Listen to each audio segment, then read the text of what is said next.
you discover something new, you discover your own new style. Okay? For example, if you're editing like me, just, just find your own style. Okay? Don't try to be. Unless you want to work for a client. Okay. So if you wanted to work with a client, go check what style they like. Let's take an example.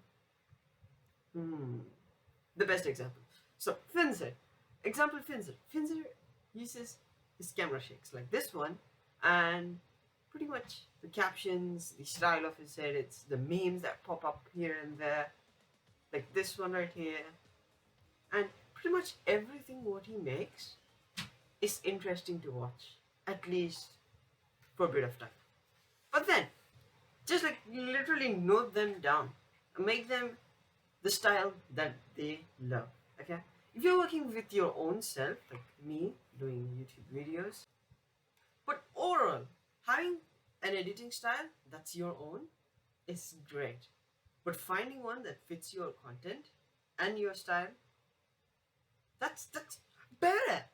But just remember, not everyone would like it. Anyways, I hope you did get something. This video is very small because it's with my face. I can't make a bigger video. So, see you guys next time. Guess the camera I'm using right now. And we'll meet you in the next video. Get out of here.